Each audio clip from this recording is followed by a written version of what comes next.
Hello, welcome to my channel. My name is Pam and I am a holistic wellness coach. Here we speak of all things wellness and obviously spiritual topics. Last time we chatted, I was in the forest and it was a nice fall day. And although I'd like to do more of that, today it's a little bit of a winter wonderland outside my door, and so I'm in my nice warm house.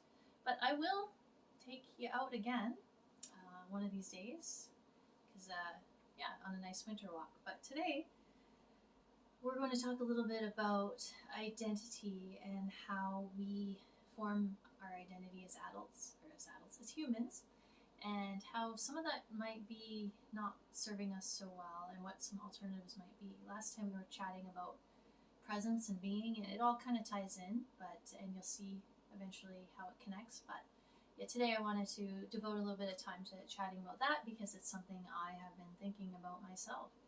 And the interesting thing about identity and who we tend to think we are, sometimes it takes a little bit of tearing down that sense of who we are to see breaking down of that to break into who we truly are. And I can personally attest to this a little bit. I won't go into too many details, but lately it's interesting how many of my perceived identities have been kind of a little bit on flimsy ground, and how things have kind of had to break down a little bit to break through, or for some true essence to break out, right? That true essence of who we are. So I actually pulled this card just beforehand because I dabble in oracle cards. I think they can be really fun if respected, and if you have a positive deck that brings positive messages. I pulled this card, Pluto. It's transform, which is very interesting, because when I read the description, it was perfectly on point as to what I wanted to speak about today. And I should just give it some context. It's from this book, this deck, the Heavenly Bodies Astrology, and it's a really fun deck. Anyways, I will read you the description because it's pretty on point. With its X-ray vision, Pluto reveals toxicity in the systems you lean on in complacency and the things you draw on for identity: status, beliefs, careers, relationships. It bears the underbelly of your structures, revealing buried secrets and hidden truths. This is the realm of death and rebirth. It highlights the broken pieces you incarnated to heal in this lifetime, and facing its karmic challenge is your ticket to the evolution of your soul. As it pushes you to shed your layers, it triggers your survival instinct. You may turn to low vibrations such as manipulation and control to protect ideas of self. You'll explore these energies through sexuality, where power, shame, submission, and freedom manifest physically. Pluto is your loving but not so friendly guide through your personal underworld. With this energy, you traverse the taboo into symbolic death and towards your eventual renewal. It pushes you into rock bottoms where, with nothing left to lose, you find the courage to confront your darkness. Very true. And somehow, in this wasteland, you find your strength and your freedom. In the spirit of transformation, remove your armor, connect with your naked essence. This energy comes to free you from the chains of identity and the story of who you think you are. Call on courage and face the sometimes painful truth of what's no longer serving you. Summon bravery and begin the process of letting go. Open to your boundless nature and allow this regenerative process to leave you cleansed and renewed. Your rebirth starts within and will surely echo outward. And that is actually so perfect.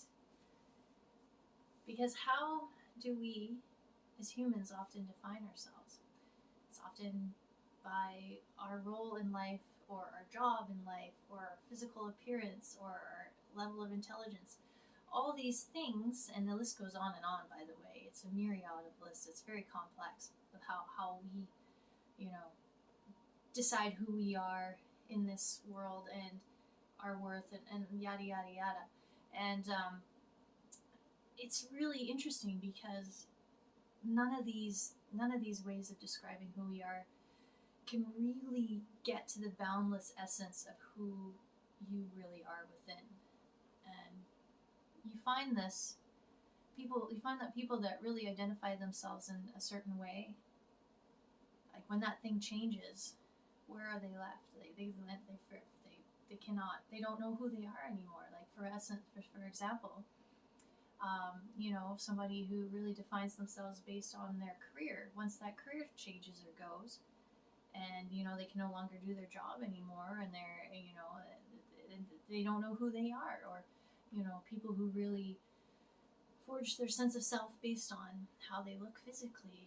Well, of course, we know that we all age, and that changes as well. So when we are identifying ourselves with these external forms, or these external ways of identifying ourselves, can be really limiting, and in essence, for me, a lot of this stuff started to break down. Things with my career, even things as a parent, and in my relationship, kind of some things that I was dealing with. Like, it was very interesting how once all these kind of ways that I had identified myself started to kind of crumble, and they didn't completely crumble, but there was question put into a lot of the ways I had identified myself for so long. Of course, getting older, right, and all that too, the body changing, physicalities. It was interesting to see how once those things kind of started to break down, how my true essence could break through, and that was quite surprising. It was almost like what the card said, having to not hit rock. I mean, hit rock bottom. Sure, some of us need to hit rock bottom completely, before we get it right. And yeah, that was truly interesting how that all kind of coincided and happened, and all these triggers that I was getting in all these ways that I was identifying myself, and that was really interesting, but very powerful. And in essence, what I discovered was that who I am is boundless, and who I am is not this list of things, right? I had to go within to find out who I am, and it was a crisis. It was like, if I'm not this, this, and this, who am I? Because you're used to identifying yourselves in certain ways, and it takes the breaking down of that sometimes. And maybe it doesn't, not for everyone. Maybe some people are wise enough to just understand this off the bat, and if you are, I'm very jealous. That's awesome. Good for you. But many of us have to kind of go through this dark night of the soul to kind of dig a little deeper and to figure things out. But so, anyways, I also wanted to speak really quickly about this, tying in this idea of being and presence that I spoke in my last video about, and how it can help you really break through these form identities and these ways of defining ourselves that our mind is often doing, right? And one of those ways is that when we can turn off the mind a little bit, or turn off that chatter of the mind, we can kind of get to that true essence as well of who we are within our soul.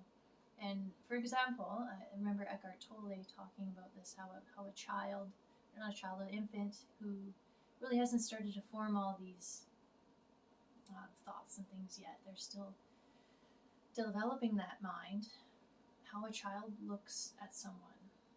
And when you see a baby staring at you, you know they're not going through their mind and saying, well, who is this person? Well, this person is, a 40-year-old woman who, she's dressed a certain way, so, her economic status is probably this, and, really kind of crafting this identity of who's standing before them.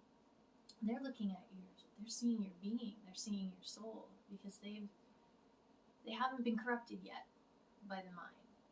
And that's really interesting to kind of think about that, and perhaps apply that to your own life, right? So can you do that? Can you turn off your mind? Not completely turn off your mind, but can you turn off those thoughts, and can you go within, and can you see who you truly are? Because it's boundless, and all these other ways that we define ourselves are so limiting. when the true essence of who you are is just so much more, so much more radiant, shines from your eyes. It shines when you're in tune with that. It really shines, and you realize how you are connected to everyone. This life essence and how we're all connected. Anyways, I'm not gonna go any more into that.